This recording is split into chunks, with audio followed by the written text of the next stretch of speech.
So in the first video of this series, we talked about the 12 basic forms of value that you can offer the customers. I'll leave a card up at the top somewhere here if you haven't seen that video yet. Over the next couple of videos I'm going to put out, we're going to talk about each one of those forms of value. And today, we're going to start with products.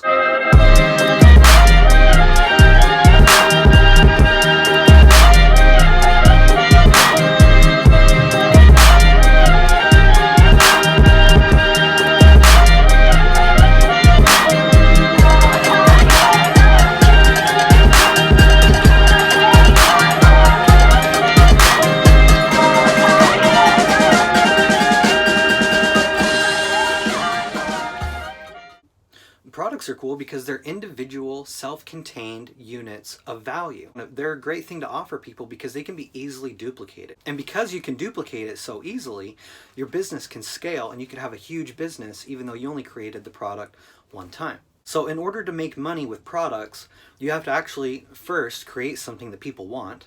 You have to create it as inexpensively as possible, but still have acceptable quality. You have to sell as many units as possible at the highest price that the market will accept. And you have to keep an inventory for all future orders. So there are 9 things that people typically look for when purchasing a product. They want to know, how well does it work? How quickly does it work? Can I depend on it to do what I want?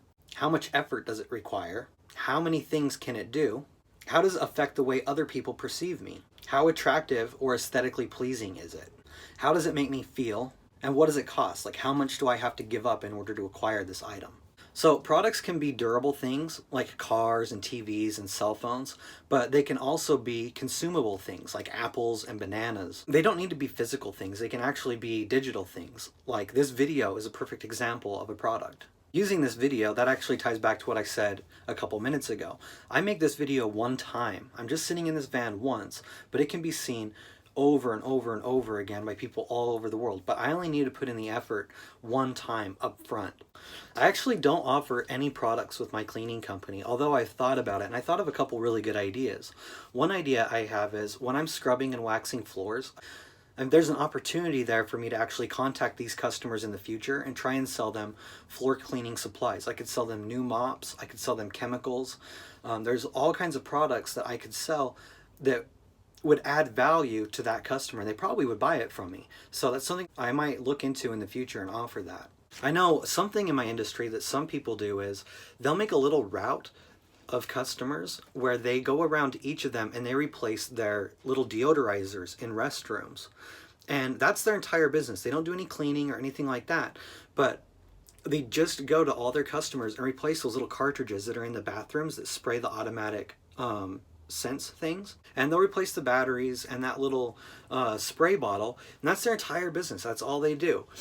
Now, you're probably not going to make a whole lot of money doing this, but if you just wanted to do something on the side, part-time, something really easy, that'd be a good job. You know, you go to your day job, and then when you get off work, you have your little route of however many customers you just drive by, change out their little dispensers, send them an invoice, and you're good to go. And you could probably make a couple extra $100 a month doing that. So if you've never started a business before, it might be kind of difficult to develop a product and get that into customers' hands. You could spend a lot of time and a lot of money developing this product, and then it never actually takes off. People don't actually want it, and you've wasted a whole bunch of time and money. So there's a way that you can minimize this risk by using something called a minimum viable offer. You create the most basic form of your product that your customers would actually exchange money for. It's kind of like a prototype, but a step above that. It's a working model that customers actually would want and would use. But you create it as quickly and as cheaply as possible just to see if the market even wants this product. This is kind of a controversial idea. Some people think that you shouldn't offer things like this, but a lot of very successful companies have done this. For example, I was listening to a lecture about the guys that started Reddit, and this is exactly how they started. When Reddit was first created, you couldn't even comment. You couldn't do self-posts. All you could do is links to outside of Reddit. And they just threw this website up and started working on it, started getting users. Then as time went on, they added the feature to add comments and self-posts until eventually it's the Reddit that we know and use today.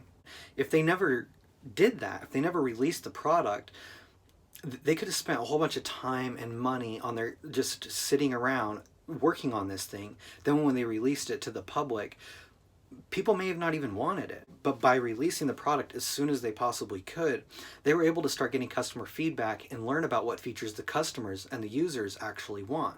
See, we could come up with an idea of what we think the world wants, and we could spend a lot of time and a lot of money developing that, and then we actually release it, and we find out that it doesn't do as well as we thought it would, and you could lose your entire business doing that. But if you create a minimum viable offering, that makes it so that you can actually have some money coming in and the business can be self-sustainable very quickly.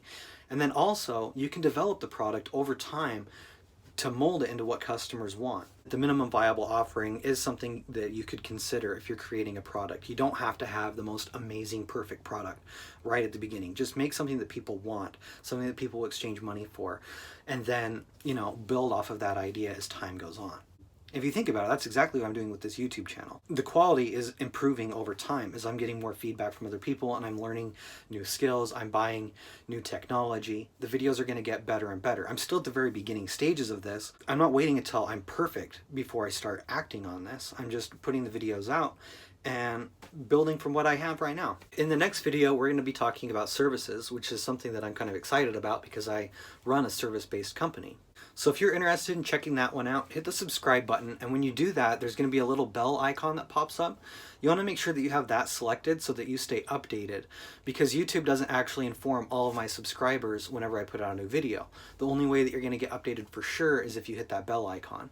So if you want to be able to quit your day job and do what you want, when you want, how you want, for who you want, and how much you want, subscribe to my channel, and we'll see you guys next time.